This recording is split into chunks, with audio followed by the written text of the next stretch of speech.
നല്ല ബുദ്ധിമുട്ടുകൾ ഉണ്ടായിട്ടുണ്ട്. ഞാൻ നാടകത്തിലായിരുന്നു. 200 രൂപയാണ് ഒരു നാടകത്തിന് കിട്ടുക. 3-4 മാസ കാലം വല്ലാത്ത ദുരിതം ആണ്. നമുക്കാണെന്ന് വെച്ചാൽ ഇത് വിട്ട് വേറൊരു ഏരിയയിലേക്ക് പോകാനും പറ്റില്ല. കരഞ്ഞിട്ടുണ്ടോ എപ്പോഴെങ്കിലും? വിട്ടു പോകണം ഭ്രാന്തമായ രീതിയിൽ ഈ അഭിനയത്തിനോടുള്ള ഒരു സംഗതി കിടക്കുകയാണ്. 99% കലാകാരന്മാരും ശരിക്കും നല്ല സ്ട്രഗിൾ അനുഭവിച്ച് തന്നെയാണ് വരുന്നത്. സിനിമ എന്ന് പറയുന്നൊരു മേഖലയിൽ വേണ്ട രീതിയിലുള്ള ഒരു വർക്ക് ചെയ്യാനോ അല്ലെങ്കിൽ അങ്ങനെ കിട്ടിയിട്ടില്ല. കരിയറിലെ ഒരു സാഹചര്യത്തിലൊക്കെ ഉമ്മ നോക്കി കണ്ടു. അത് ഒരു പ്രസ്ഥാനമാണ്. തീർത്തും ഇതേപോലെ ഒരു നാടകക്കാരൻ്റെ ഭാര്യയായിട്ട് ജീവിച്ച ഒരാളാണ്. ഞങ്ങളെയൊക്കെ വളർത്തിയെടുക്കുന്നതിന്റെ 90% ഉത്തരവാദിത്വവും ഏറ്റെടുത്ത ആളാണ് ഉമ്മ. ഞാൻ എൻ്റെ ഭാര്യയുടെ കാര്യം പറഞ്ഞല്ലോ, അതൊരു 100 ഇരട്ടിയായിട്ട് കൂട്ടിയാൽ മതി. അന്ന് ഞാൻ മോണാക്റ്റായിട്ട് ചെയ്തിട്ടുള്ള ഒരു ഐറ്റമാണത്. അത് ചെയ്തിട്ട് മുരളിച്ചേട്ടൻ എന്നെ വല്ലാതെ അപ്രീഷിയേറ്റ് ചെയ്തു. വാപ്പ മരിച്ചതിന് ശേഷമാണ് എനിക്ക് ഇഷ്ടം എന്നുള്ള പടത്തിലൊക്കെ ചാൻസ് കിട്ടിയിട്ടുള്ളത്. ഞാൻ അനുഭവിച്ചിട്ടുള്ളതിൻ്റെ ഇരട്ടി അനുഭവിച്ചിട്ടുണ്ട് പുള്ളിക്കാരി. ഈ സ്ഥലത്ത് ഒന്ന് സസ്റ്റെയിൻ ചെയ്ത് നിൽക്കാനുള്ള ഒരു സ്ട്രഗിള് ശരി തന്നെയാണ് ചെയ്തത്. ആ ശരിക്കൊപ്പം നിന്ന ആളാണ് എൻ്റെ ഭാര്യ. അന്ന് എൻ്റെ സ്ട്രഗിളാണ് ഇന്നത്തെ എൻ്റെ മുഴുവൻ പ്രോഫിറ്റും. വെൽക്കം നിയാസ് ബക്കർ. നിയാസിക്ക സ്വാഗതം. നമസ്കാരം. റീൽ ടു റീലിലേക്ക് സ്വാഗതം. നമ്മൾ ആദ്യമായിട്ടാണ് ഇൻ്റർവ്യൂവിന് ഇരിക്കുന്നത്. ഞാൻ ചോദിക്കട്ടെ, നിയാസ് ബക്കർ എന്ന വ്യക്തി നിയാസ് എന്ന നടനെ എങ്ങനെ വിലയിരുത്തുന്നു? എന്നെ സംബന്ധിച്ചിടത്തോളം ഞാൻ ചെയ്തിട്ട് മോശമാണെന്ന് ആരെങ്കിലും പറഞ്ഞാൽ തുടക്കത്തിലേ ഞാൻ ഈ പണി നിർത്തുമായിരുന്നു. അപ്പം എന്നെ പ്രോത്സാഹിപ്പിക്കുന്നതുകൊണ്ടാണ് ഞാൻ വീണ്ടും ഇത് ചെയ്യാമെന്ന് എനിക്ക് തോന്നുന്നത്. അതിലൊരു സന്തോഷമുണ്ട്. പിന്നെ നമ്മളൊരു ആക്ടർ എന്നുള്ള നിലയ്ക്ക് പഠനത്തിൻ്റെ ഭാഗം കൂടിയായിട്ടാണ് നമ്മളിങ്ങനെ പോയിക്കൊണ്ടിരിക്കുന്നത്. പൂർണ്ണതയിലെത്തുക എന്ന് പറഞ്ഞൊരു സംഗതി കലയിലില്ലല്ലോ, പഠിച്ചുകൊണ്ട് തന്നെ ഇരിക്കുകയാണ്. അപ്പോൾ നമുക്ക് കിട്ടുന്ന ഓരോ പ്ലാറ്റ്ഫോമും അത് ഒരു എക്സ്പീരിയൻസിൻ്റെ ഭാഗമായിട്ടാണ് നമ്മൾ കാണുന്നത്. അപ്പോൾ ഒരു ആക്ടർ എന്നുള്ള നിലയ്ക്ക് അതിനുള്ള ചുറ്റുപാടുണ്ടായി കിട്ടുന്നു എന്നുള്ളതിൽ ഞാൻ വളരെ ഹാപ്പിയാണ്. ഇപ്പോൾ അബൂബക്കർ സാറിൻ്റെ മകനായിട്ട് ആണ് ഇൻഡസ്ട്രിയിലേക്ക് ആദ്യമായിട്ട് അറിയുന്നത്. ഇപ്പം അച്ഛൻ ഒരു വലിയ നടനായിരുന്നു. ആദ്യത്തെ ഇപ്പം ഈ നമ്മൾ സംസാരിക്കുമ്പോൾ തന്നെ പറഞ്ഞു വെങ്കലമാണ് ആദ്യത്തെ സിനിമ, കുടമാറ്റമുണ്ട്, ചമയ, അതിലൊക്കെ ചെറിയ ചെറിയ തല കാണിച്ച് പോകുന്നു എന്നൊരിതാണ് പറഞ്ഞത്. അതൊക്കെ നമുക്ക് ഈ അസ്കേത ഉണ്ടല്ലോ, ഈ അഭിനയിക്കണം എന്നുള്ള വല്ലാത്ത ആഗ്രഹമുണ്ട്. അപ്പോൾ നമ്മുടെ ആദ്യ ചാൻസ്, നമുക്ക് മുഖം കാണിക്കാൻ ഒരു അവസരം കിട്ടുന്ന ഒരു സ്ഥലം എന്ന് പറഞ്ഞത് നമ്മുടെ മരണം വരെ മറക്കില്ല. അത് നമുക്ക് അതും ഏറ്റവും ലെജൻഡായിട്ടുള്ള ഭരതൻ സാറിന്, അത് മലയാളികൾ ലോകത്ത് എവിടെയുണ്ടോ അവർക്കൊക്കെ അറിയാവുന്ന ഭരതൻ സാറിൻ്റെ ഒരു പടത്തിൽ നമുക്ക് എൻട്രി കിട്ടി എന്നുള്ളത് വലിയൊരു ഭാഗ്യമാണ്. വാപ്പാടെ ഫ്രണ്ടാണ്, വടക്കാഞ്ചേരിയാണ് ഭരതേട്ടൻ്റെ നാട്. അപ്പോൾ നമുക്കൊരു ചാൻസ് ചെന്ന് ചോദിക്കാനുള്ളൊരു അവസരം ഉണ്ടായിരുന്നു. ഞാൻ സെറ്റിൽ അന്ന് വെങ്കലത്തിൻ്റെ ഷൂട്ട് നടക്കുന്ന സമയത്ത് ഞാനും നവാസും കൂടിയാണ് പോയത്. അപ്പോൾ ഇടവേള സമയത്ത് ഇങ്ങനെ ഷൂട്ടിങ് കഴിഞ്ഞിട്ട് ഒരു സീൻ കഴിഞ്ഞ് അടുത്തൊരു സീനിലേക്ക് സെറ്റാവുന്ന ഒരു സമയം. ഈ സമയത്ത് ഞാനും നവാസും കൂടി അവിടെ ഭരതേട്ടനൊന്ന് ചെന്ന് കണ്ടു. ആഗ്രഹം ഇത് ഉള്ളിൽ കിടക്കുന്നുണ്ടല്ലോ, ചാൻസ് തന്നെയാണ് ആഗ്രഹം. പക്ഷെ അത് പറയാൻ പറ്റാത്തതുകൊണ്ട് ഇങ്ങനെ ചുളുങ്ങി ഞെരുങ്ങിയൊക്കെ നിൽക്കണം. ഇല്ലില്ല, വാപ്പില്ല. അപ്പം അങ്ങനെ ഒന്നുമില്ല. ഞങ്ങൾ വീടിൻ്റെ അടുത്താണ് ഷൂട്ട് നടക്കുന്നത്, അതായത് ചെറുതുരുത്തിയിൽ. അപ്പോൾ അവിടെ പോയി. അന്ന് ഷൂട്ട് നടക്കുന്നത്, ഞങ്ങൾ പോയ സെറ്റ് എന്ന് പറയുന്നത് ഷൊർണൂർ പരുത്തിപ്ര എന്ന് പറയുന്ന സ്ഥലത്താണ്. അപ്പോൾ അവിടെ ഇവരുടെ ഈ 2 വീടുകൾ ഉണ്ടല്ലോ, ഈ പട്ടപ്പുര 2 പണിതിട്ടുള്ള മറ്റേ മുരളിച്ചേട്ടനും മനോജ് കെ ജയനും ചെയ്ത ക്യാരക്ടേഴ്സ്, അവരുടെ വീട്. അപ്പം അന്ന് അവിടെ അവരൊക്കെ ഉണ്ട്. ഉർവശി ചേച്ചി ഉണ്ട്, മുരളിച്ചേട്ടൻ, മനോജ് കെ ജയൻ, ലളിത ചേച്ചി, എല്ലാവരും ഉണ്ട് അവിടെ. അങ്ങനെ ഒരു സെറ്റിലേക്കാണ് നമ്മൾ ചെന്നത്. അപ്പോൾ അതൊക്കെ നമ്മൾ ഇവരൊക്കെ അടുത്ത് ഇങ്ങനെ കാണാൻ പറ്റുന്നത് തന്നെ വല്ലാത്തൊരു അങ്ങനത്തെ ഒരു ആഗ്രഹം കൊണ്ടല്ലേ പോണത്. അതിനൊക്കെ വേണ്ടിയും കൂടിയാണ് പോണത്. അപ്പോൾ ഒരു സ്വാതന്ത്ര്യം ഇങ്ങനെ നമുക്ക് വാപ്പാടെ പേര് പറഞ്ഞിട്ട് അവിടെ ഭരതേട്ടൻ്റെ അടുത്ത് ചെല്ലാനുള്ളൊരു ഒരു സർട്ടിഫിക്കറ്റ് ഉണ്ട്. അങ്ങനെ ഞാൻ നവാസും കൂടി ചെന്നു. ഞങ്ങൾ പ്രതീക്ഷിക്കാത്ത ഒരു അനുഭവമാണ് അവിടെ ഉണ്ടായത്. ഞങ്ങളെ 2 പേരെയും വാടാ എന്ന് പറഞ്ഞ് ഭരതേട്ടൻ വിളിച്ചിട്ട് ഇവരെ പരിചയപ്പെടുത്തി അബൂബക്കറിന്റെ മക്കളാണ്, നിങ്ങളുടെ എന്തെങ്കിലും നമ്പർ കാണിക്കടാ എന്ന് പറഞ്ഞു. അറിയാം അറിയാം ഞങ്ങള് മിമിക്കും പരിപാടിയൊക്കെ ഉള്ളതെന്ന് അറിയാം, എന്തെങ്കിലുമൊക്കെ ഉണ്ട് കാണിക്കടാന്ന് പറഞ്ഞു. അങ്ങനെ ഞാനും നവാസും കൂടി ഒരു 10-20 മിനിറ്റ് നേരം ഞങ്ങളുടെ 1-2 നമ്പറുകളൊക്കെ ഒന്നിങ്ങനെ ആ തുടക്കത്തിലുള്ള കുറച്ച് സംഭവങ്ങളൊക്കെ ഇങ്ങനെ കാണിച്ച് അത് ഭയങ്കരമായിട്ട്. ഇപ്പം ഇന്ന് ഞാൻ അത് ഏറ്റവും വൈറലായിട്ട് നിൽക്കുന്ന ഈ ആദ്യമായിട്ട് സ്റ്റേജിൽ കയറുന്ന ഒരു ക്യാരക്ടർ പ്രസംഗിക്കുന്ന ഒരു സംഭവം ഉണ്ടല്ലോ, അത് അന്ന് ചെയ്തിട്ടുള്ളൊരു സംഭവമാണ്. അന്ന് ഞാൻ മോണാക്റ്റായിട്ട് ചെയ്തിട്ടുള്ള ഒരു ഐറ്റാണത്. അത് ചെയ്തിട്ട് മുരളിച്ചേട്ടൻ എന്നെ വല്ലാതെ അപ്രീഷിയേറ്റ് ചെയ്തു. അത് ക്ലാസ് എന്നൊക്കെ പറഞ്ഞ് എന്നെ കൈയടിച്ച് പ്രോത്സാഹിപ്പിച്ചു. അങ്ങനെ അവിടെ ഒരു കളം പിടിച്ചു. അവരുടെ ചേച്ചിയൊക്കെ ചേച്ചിയൊക്കെ അന്ന് അങ്ങനെ കാണുമ്പോഴൊക്കെ നമ്മൾ മാറിയൊക്കെ നിൽക്കുമ്പോൾ ഒരു ചിരിയൊക്കെ തന്നു. അങ്ങനെ നമുക്കവിടെ ആ സെറ്റിൽ നിൽക്കാനുള്ള ഒരു സൗകര്യം കിട്ടി. അങ്ങനെ ഭരതേട്ടൻ പോകുന്ന സമയത്ത് നിങ്ങളൊരു കാര്യം ചെയ്യും, ഇങ്ങനെ ഒരു ദിവസം വാ, അങ്ങനെ ഏതൊരു ദിവസം പറഞ്ഞു, അന്ന് എന്തെങ്കിലും ചെയ്യാൻ പറ്റുമോ നോക്കാം എന്ന് പറഞ്ഞിട്ട് ഞങ്ങൾ വിട്ടു. ചോദ്യം നമ്മുടെ മുഖത്തുനിന്ന് കിട്ടുമല്ലോ, അവർക്കൊക്കെ വളരെ പെട്ടെന്ന് മനസ്സിലാവുമല്ലോ കാര്യം. അപ്പോൾ വാ എന്ന് പറഞ്ഞു. നമ്മൾ ഈ ചാൻസിന് തന്നെയാണ് നിൽക്കണേന്നൊക്കെ അറിയാം. അങ്ങനെ വിളിച്ച് അങ്ങനെയാണ് എനിക്ക് ഫസ്റ്റ് ഒരു എൻട്രി കിട്ടുന്നത്. ഞാനത് ഇത്ര വിപുലീകരിച്ച് പറഞ്ഞത് എന്താണെങ്കിൽ, ഏതൊരു കലാകാരൻ്റെയും ഒരു തുടക്കം എന്ന് പറയുന്നൊരു സംഭവം ഉണ്ടല്ലോ, ആ ഒരു തുടക്കത്തിന് നമുക്ക് ഒരു ഫസ്റ്റ് ഒരു എൻട്രി തന്നത് ഭരതൻ സാറാണ്. ഞങ്ങൾ ഭരതേട്ടൻ എന്ന് പറയും വടക്കാഞ്ചേരിക്കാർ മുഴുവൻ, എന്നാലും നമ്മുടെ ഒക്കെ തന്നെ ലെജൻഡായിട്ടുള്ള ഭരതൻ സാറ്. അത് എൻ്റെ ജീവിതത്തിലെ ഏറ്റവും വലിയൊരു അസറ്റായിട്ട് തന്നെയാണ് കാണുന്നത്. ഒരു കുഞ്ഞ് സീനാണെങ്കിൽ പോലും ഇന്ന് ചിലപ്പോൾ ഒരു പക്ഷേ വലിയ പല താരങ്ങൾക്കും അദ്ദേഹത്തിൻ്റെ പടത്തിൽ മുഖം കാണിക്കാനുള്ള ഭാഗ്യം ഉണ്ടാവില്ല. അതിൽ ഭാഗ്യം കിട്ടിയ ഒരാളാണ് ഞാൻ. നവാസും ഉണ്ട്. നവാസും കുഞ്ഞ് അത് ഏത് സീനായിരുന്നു? ആ ഒരു മൊമെന്റ് ഓർത്തെടുക്കണ്ടോ? അത് വരാൻ പറഞ്ഞു, വീട്ടിൽ പോയി വാപ്പയുടെ അടുത്ത് പറഞ്ഞോ? അത് പുള്ളി അതൊന്നും അങ്ങനെ ശ്രദ്ധിക്കുന്ന ഒരു കൂട്ടത്തിലല്ല. നമ്മുടെ ഇഷ്ടത്തിന് അങ്ങനെ ചലിച്ചോട്ടെ എന്ന് വിചാരിക്കുന്ന ഒരാളാണ്. ഞങ്ങൾ അങ്ങനെ ചെന്ന് കഴിഞ്ഞിട്ട് ഞങ്ങൾക്കൊരു നാടകത്തിലെ, അപ്പോൾ മനോജ് കെ ജയൻ പ്രണയിക്കുന്ന പെൺകുട്ടിയുണ്ട്. ആ പെൺകുട്ടിയെ പ്രണയിക്കുന്നത് ഒരു സൈഡിലുണ്ട്. അപ്പോൾ പുള്ളി നാടകത്തിൻ്റെ റിഹേഴ്സലാണ്. ഈ നാടക റിഹേഴ്സലിൽ ഞാൻ പുള്ളിയോട് ഇങ്ങനെ പറയുന്നൊരു സീനാണ്. അതായത് നിന്നെ കൊന്ന് ഞാൻ കടുമരത്തിൽ കയറും എന്ന് പറയുന്ന ഒരു വാക്കത്തി പിടിച്ചിങ്ങനെ പറയുന്ന ഒരു സീനാണ്. നാടകത്തിലെ സീനാണ്. മനോജ് കെ ജയനായിട്ടുള്ള കോമ്പിനേഷനാണ്. അതൊരു മിഡിൽ ക്ലാസ് ഒക്കെ ആയിട്ടോ കിട്ടിയത്. അപ്പൊ അങ്ങനെ ആ സീൻ അത് പറയുമ്പോൾ പുള്ളി പ്രണയിക്കുന്ന ആ കാമുകിയുടെ അച്ഛനായിട്ട് തോന്നുകയാണ് എന്നെ. അതാണ് ആ ഷോട്ട്. അങ്ങനെ ഒരു ഷോട്ടാ. അതാണ് എനിക്ക് കിട്ടിയ അതിലെ ഒരു സീൻ. ഡയലോഗുള്ള സീനാണ്, ഒരു മിഡിൽ ക്ലാസ് സീനാണ്. പിന്നെ അതിൻ്റെ വേറെ ഈ നാടകം അവതരിപ്പിക്കുന്നിടത്തൊക്കെ ഇങ്ങനെ നിൽക്കുന്ന സീൻ ഒക്കെ ഷോട്ടൊക്കെ ഉണ്ട്. റിഹേഴ്സൽ ക്യാമ്പിലുള്ള സീനൊക്കെ ആയിട്ടുള്ള കുഞ്ഞു കാര്യം. എന്നെ ആരും ശ്രദ്ധിക്കില്ല, നമ്മളിങ്ങനെ കരിങ്കൊള്ളി പോലെ ഇരിക്കുകയാണ്. എന്നാലും നമ്മളെ സംബന്ധിച്ചിടത്തോളം അത് വലിയ അസറ്റല്ലേ. വാപ്പ ഏത് സിനിമയാണ് ഇക്ക അഭിനയിച്ചാൽ തിയേറ്ററിൽ പോയി ആദ്യമായിട്ട് കണ്ടത്? അല്ലെങ്കിൽ ഒരു നടന്ന രീതിയിൽ അംഗീകരിക്കുന്നത് എപ്പോഴാണ്? ഇല്ല, അങ്ങനെ കണ്ടിട്ടില്ല. വാപ്പ കണ്ടിട്ടില്ല.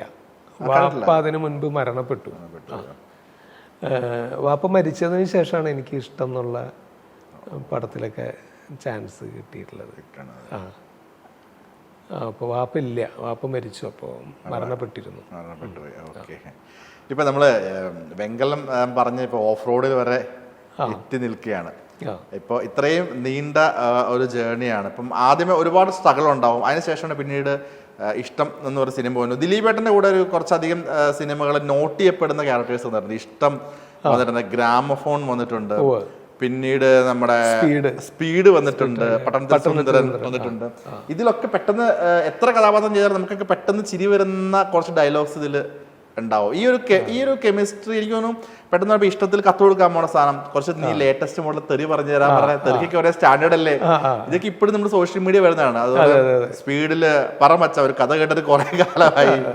അതൊക്കെ ഇപ്പൊ ഈ അടുത്ത കാലത്ത് യൂട്യൂബ് സജീവമായപ്പോ ഇതൊക്കെ വീണ്ടും നമുക്ക് അതൊക്കെ വലിയ ഗുണമായി. അതുപോലെ ജോലിക്ക് വേണ്ടിട്ട് ഗ്രാമഫോണിൽ കൊണ്ടുപോകുന്ന മറ്റേ അതെ അതെ അതെ ജോലിക്ക് വേണ്ടിട്ട് കൊണ്ടുപോകുന്ന സാധനങ്ങളും കാര്യങ്ങളൊക്കെ ഈ സീനുകളൊക്കെ ഭയങ്കര വൈറലാണ്. ഇപ്പൊ ഇതൊക്കെ ശരിക്കും പറഞ്ഞു കഴിഞ്ഞാൽ ഈ ദിലീപേട്ടനുമായിട്ടുള്ള സൗഹൃദത്തിന്റെ പുറത്താണോ ഈ സീനുകളൊക്കെ, അവിടെ വെച്ചുണ്ടായതാണോ ഈ ഡയലോഗ്സ് ഒക്കെ? ഞാൻ കേട്ടിട്ടുണ്ട് ദിലീപേട്ടന്റെ ഇൻപുട്സ് ഒരുപാട് വരുന്നുണ്ട് ഇതിന്റെ അകത്ത്.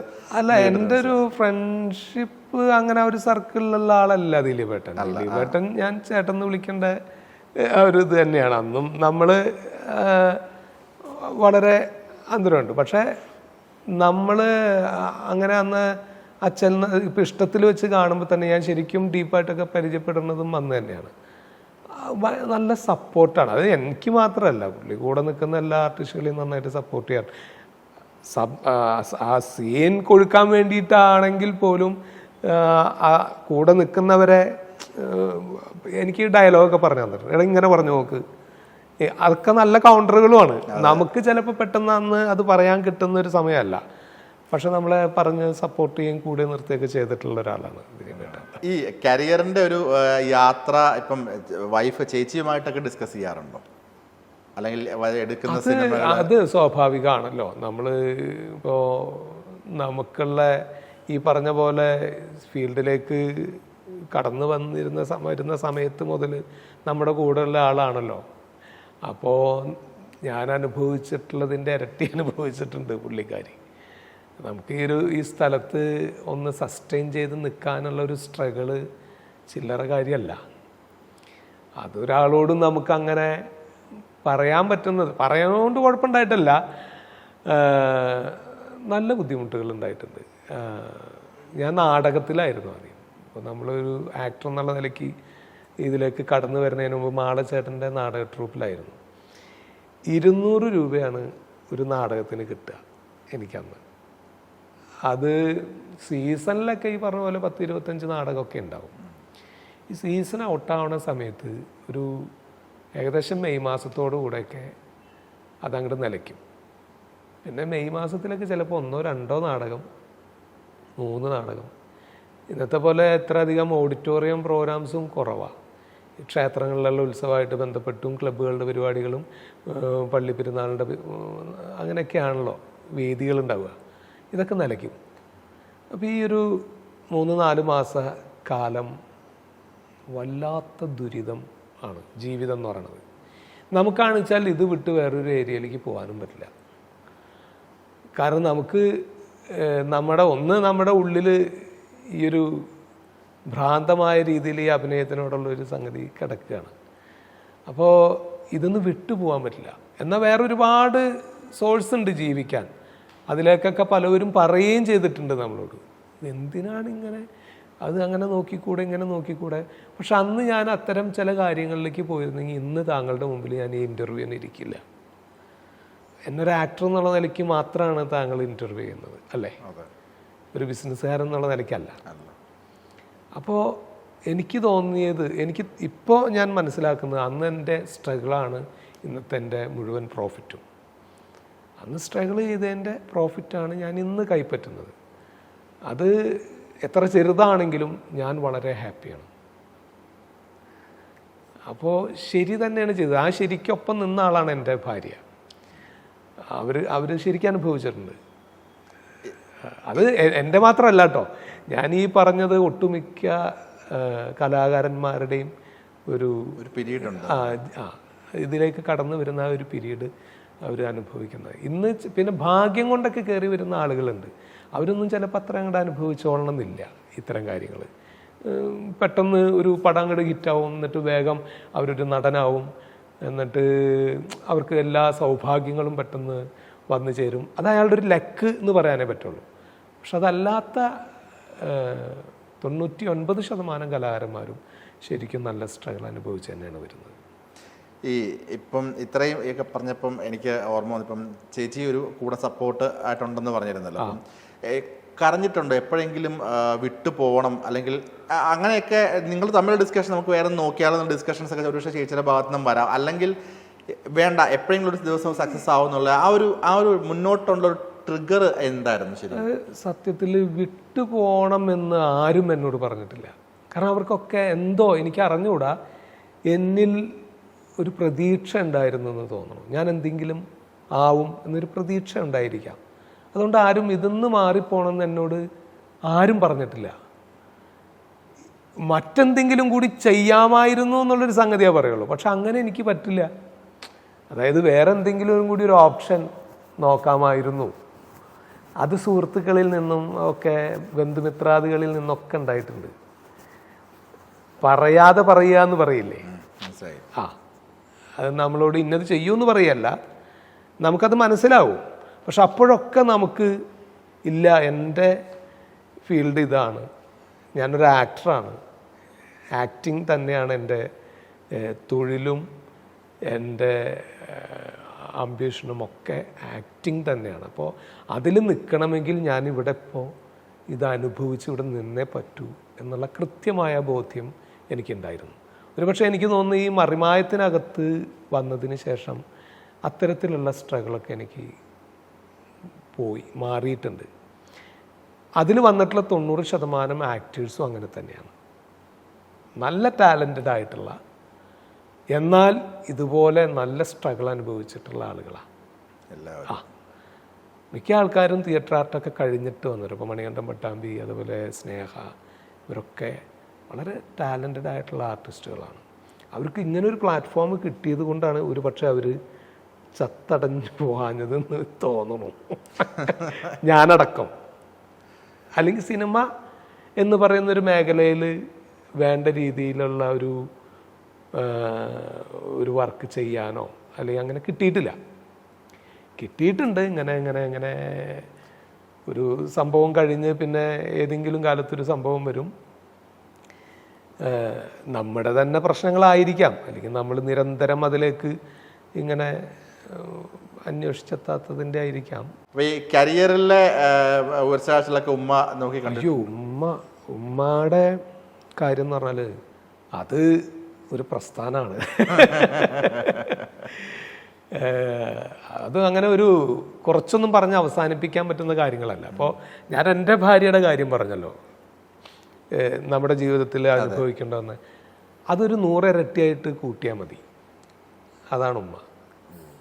കാരണം വാപ്പ എനിക്ക് മുൻപുള്ള കലാകാരനാണല്ലോ, അദ്ദേഹത്തിൻ്റെ കാലഘട്ടം മനസ്സിലാക്കുക. ആ കാലഘട്ടത്തിൽ അത്തരത്തിലുള്ളൊരു കലാകാരൻ്റെ ഭാര്യയായിട്ട്, തീർത്തും ഇതേപോലൊരു നാടകക്കാരൻ്റെ ഭാര്യയായിട്ട് ജീവിച്ച ഒരാളാണ് ഉമ്മ. അതിനോടൊപ്പം തന്നെ ഞങ്ങളെയൊക്കെ വളർത്തിയെടുക്കുന്നതിൻ്റെ ഒരു 90% ഉത്തരവാദിത്വവും ഏറ്റെടുത്ത ആളാണ് ഉമ്മ. വാപ്പ ഒരു കലാകാരനായതുകൊണ്ട് തന്നെ അത്തരം കാര്യങ്ങളിലൊക്കെ 10% തന്നെ പറ്റിയിട്ടുള്ളൂ എന്ന് വേണമെങ്കിൽ പറയാം. കാരണം കുടുംബം നോക്കാനായിട്ടുള്ള സ്ട്രഗിള് അദ്ദേഹത്തിനുണ്ട്. അതിനപ്പുറത്ത് പിന്നെ ഞങ്ങളെയൊക്കെ വരച്ച വരയിൽ നിർത്തുക, അല്ലെങ്കിൽ ഞങ്ങളെ പഠിപ്പിക്കേണ്ട കാര്യത്തിൽ, അല്ലെങ്കിൽ ഞങ്ങളെ ആത്മീയപരമായിട്ടുള്ള ഞങ്ങളുടെ വിദ്യാഭ്യാസം, അതൊക്കെ ഞങ്ങൾക്ക് തന്നിട്ടുള്ളത് ഉമ്മയാണ്. മാത്രമല്ല ഞങ്ങളുടെയൊക്കെ കലയ്ക്കൊപ്പം നിന്നിട്ടുമുണ്ട്. ഇപ്പോൾ സ്കൂളിലൊക്കെ അന്ന് ഞങ്ങൾ ചെറുപ്പത്തിൽ വടക്കാഞ്ചേരി GVHSലാണ് ഞാൻ പഠിച്ചിട്ടുള്ളത്. അവിടെ 10ാം ക്ലാസ് വരെ. അന്ന് യൂത്ത് ഫെസ്റ്റിവലിനൊക്കെ വീട്ടിൽ നിന്ന് ഞങ്ങൾക്ക്, ഞാനും നവാസൊക്കെ പ്രോഗ്രാമിൽ പങ്കെടുക്കുമല്ലോ, നാടകമായിട്ടും പാട്ടായിട്ടും മോണാക്റ്റായിട്ടൊക്കെ. അപ്പോൾ അതിന് ഇലയിൽ ചോറ് പൊതിച്ചോറുകളൊക്കെ ആക്കിയിട്ട്, അന്ന് അങ്ങനെയാണ് ഞങ്ങൾ, ഉത്സവം തന്നെയാണത്. അത് യുവജനോത്സവം എന്നാ പറയാ, യുവജനോത്സവം തന്നെയാണ്, അത് ഉത്സവം തന്നെയാണ്. അന്ന് കുടുംബസമേതം ഇതേപോലെ ഭക്ഷണമൊക്കെ ആയിട്ട്, ഭക്ഷണ കിറ്റൊക്കെ ആയിട്ട് പോവുക. അപ്പം ഞങ്ങൾക്കൊക്കെ വേണ്ടി എത്ര ദിവസം മുമ്പ് അവർ തയ്യാറെടുക്കും പോകേണ്ട ദിവസത്തിനെ കുറിച്ചും. അതൊരു വല്ലാത്തൊരു സംഗതിയാണ്. അത് നമ്മുടെ വീടൊക്കെ നമ്മുടെ അതിനൊപ്പം നിൽക്കുക എല്ലാവരും.